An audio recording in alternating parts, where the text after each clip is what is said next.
কঠিন বিপদে পড়ে গেছি, দেয়ালে পিঠ ঠেকে গেছে, এমন কিছু সংক্ষিপ্ত আমল বলেন যাতে এই বিপদ থেকে উদ্ধার পাইতে পারি। বিপদ আপদ এটা প্রত্যেকটা মানুষেরই জীবনে আসে, কখনো কম কখনো বেশি। কঠিন বিপদ, কঠিন। ওয়ালা নাবলুওয়ান্নাকুম বিশাইইম মিনাল খাউফি ওয়াল জু'i ওয়া নাকসিম মিনাল আমওয়ালি ওয়াল আনফুসি ওয়াস সামারাত। আল্লাহ সুবহানাহু ওয়া তাআলা এমন ভাবে কখনো কখনো পরীক্ষা নেন, এমন জিনিস দিয়ে মুমিনদেরকে ক্ষুধার যন্ত্রণা থাকে, প্রাণের বিনাশ থাকে, ফসল ফলাদি নষ্ট থাকে, কিন্তু যখন আল্লাহ সুবহানাহু ওয়া তাআলার উপরে ধৈর্য ধারণ করে আল্লাহ সুবহানাহু ওয়া তাআলা তাদেরকে সুসংবাদ দিতে বলেছেন। তো কঠিন বিপদের মুহূর্তে ইউনুস নবীর চাইতে তো আপনি বেশি বড় বিপদে পড়েন নাই। উনি একবার উত্তাল সাগরের মধ্যে মাছের পেটের মধ্যে ঢুকে গিয়েছিলেন, তাই না? মাছ তাকে খেয়ে ফেলেছিল। তো ওই পেটের মধ্যে যে বিপদের মধ্যে যে ইউনুস নবী পড়েছিলেন, আল্লাহ সুবহানাহু ওয়া তাআলার কাছে যে দোয়াটি করেছিলেন, লা ইলাহা ইল্লা আনতা সুবহানাকা ইন্নী কুনতু মিনাজ জালিমিন, এই দোয়াটি 40 দিন মাছের পেটে থাকা অবস্থায় হযরত ইউনুস আলাইহিস সালাতু ওয়াস সালাম পাঠ করেছিলেন, লা ইলাহা ইল্লা আনতা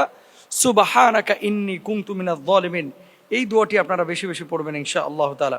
মাছের পেটে থাকা অবস্থায় যখন এই দোয়া করেছিলেন, আল্লাহ তাআলা এই দোয়াটি কবুল করেছিলেন এবং মুক্তি দিয়েছিলেন। 2 নাম্বার হচ্ছে বেশি বেশি ইস্তেগফার করবেন, আস্তাগফিরুল্লাহ আস্তাগফিরুল্লাহ আস্তাগফিরুল্লাহ। যদি পারেন সাইয়্যিদুল ইস্তিগফার পড়বেন, আল্লাহুম্মা আনতা রাব্বি লা ইলাহা ইল্লা আনতা খালাকতানি ওয়া আনা আবদুকা ওয়া আনা আলা আহদিকা ওয়া ওয়াদিকা মাসতাতাতু আউযু বিকা মিন শাররি মা সানাতু আবুউ লাকা বিনি'মাতিকা আলাইয়া ওয়া আবুউ বিযামবি ফাগফিরলি ফাইন্নাহু লা ইয়াগফিরুয যুনুবা ইল্লা আনতা। মনে রাখবেন, যত বেশি ইস্তিগফার আপনি করবেন, আল্লাহ তাআলা আসমানের বারাকাত দরওয়াজা আপনার জন্য তত বেশি উন্মুক্ত করে দিবেন।